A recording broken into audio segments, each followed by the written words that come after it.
Okay, so just the other day, the horribly unpopular Labour Party Prime Minister, Keir Starmer, announced he'll be stepping down. I hate that name. Continuing the Prime Minister curse, making way for the UK's 7th PM in just 10 years, who will be Andy Burnham, the incredibly popular former mayor of Manchester, and following his recent by-election win, the brand new MP for Makerfield, who has been making constant public plays for the role of Prime Minister. However, his by-election win that I just mentioned wasn't your normal run-of-the-mill by-election win. The Reform Party, which was dominating in the polls leading up to the election and was at least expected to put up a good fight on election day, got absolutely crushed as the votes were coming in. So now the party that has been riding high for months, if not a year now, is potentially wondering if they might be cooked. Because if you've been paying attention, you would know that all of this sounds incredibly similar to what happened in my country of Canada, just with Justin Trudeau, Mark Carney, and Pierre Poilievre respectively. And so obviously, if Andy Burnham wants to be the one who can finally give the United Kingdom some sort of steady leadership, he has to look towards the most successful person who's ever been in his position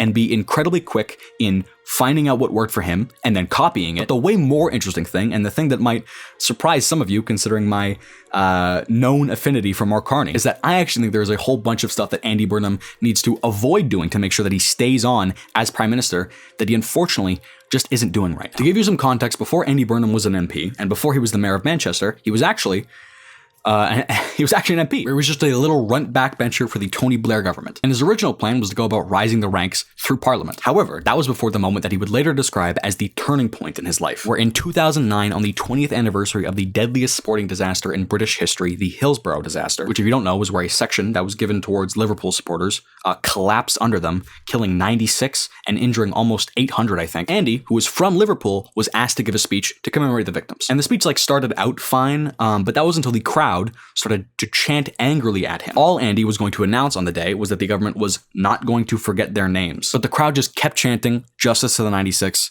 justice to the 96. Going over it for this video, the footage is honestly hard to watch, and Andy had absolutely no idea what to do. Having an entire stadium filled with people from your hometown chant and demand from you to give them justice for one of the worst things that's ever happened to the place you're from, in a way, making it so that you're the one responsible for what happened, must have been incredibly hard to deal with. Completely racked with guilt and holding back tears, he just stood there listening to them, and all he was able to do was look at them and whisper the words, "Okay." Fully giving you the quote that I mentioned earlier, Andy Burnham would go on to talk about this day, saying, "My journey away from Westminster began at Anfield that day. It was the turning point in my life, to be honest. I fell out of love with it." However, he didn't immediately leave Parliament, and almost as soon as he could, he brought the issue up in a cabinet meeting and asked if he could mention it during Parliament. And the Labour Party agreed, and what eventually came from this was the Hillsborough Independent Panel and the second Hillsborough Inquiry, with its findings in 2012 being that no Liverpool fans at all were to blame, which I guess so, but it actually had to be said considering how much rhetoric there was on the matter that pinned the blame on the victims. And because of all of this, Andy made somewhat of a name for himself, and by the time of the 25th anniversary of the disaster, when he gave a speech, the crowd responded with cheers and applause, and Andy responded with, "Thank you all, thank you so much.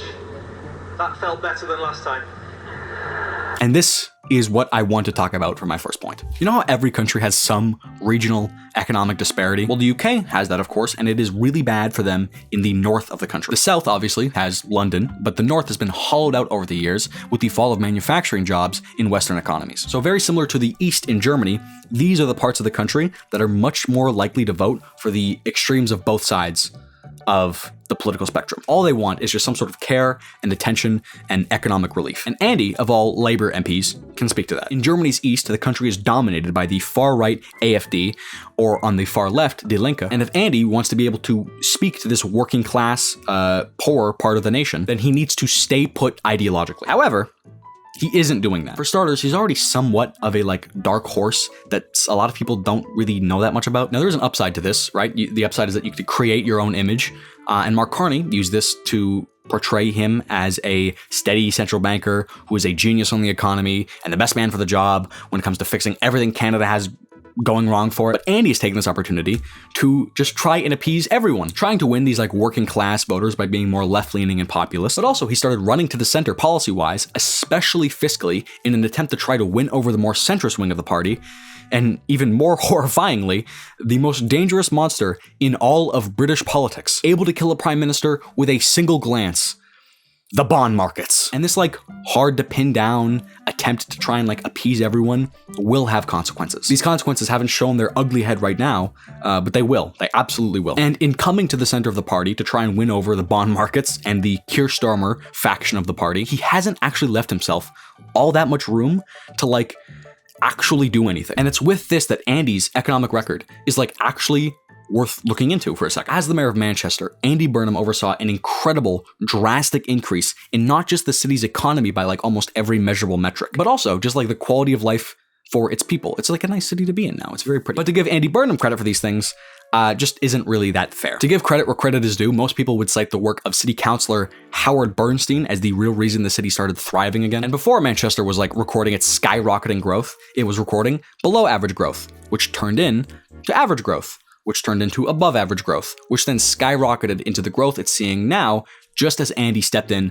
as the mayor of the city. And so that leaves Andy Burnham, like, not really having the economic background that, like, Mark Carney has. Plus, you have the fact that I'll fight this to the death. The UK economy, just at the end of the day, is just not as good as the Canadian economy. I'm sorry, okay? I know there were so many conservatives in my last video who were like, Canada's actually horrible. Canada's bad, because they have to, like, they have to say Canada has to be horrible on everything for their, you know, for their dear leader daddy, Pierre Poilievre, to ever have a chance of like becoming prime minister. I know it has to be the worst thing ever for you people, but the United Kingdom has like deep structural damage that it has been like setting in place for decades, especially post 2008. Good lord. The likes of which like Canada just has never seen before. Andy Burnham is in fact the king of the north, as many people have called him, but for some reason, the bond markets have taken him to be Satan. Andy, if you want to even have a chance to actually bring the United Kingdom back from the worst economic stagnation ever, you have to be fine with the bond markets not really having the best opinion of you for a little while. Or if you really have to,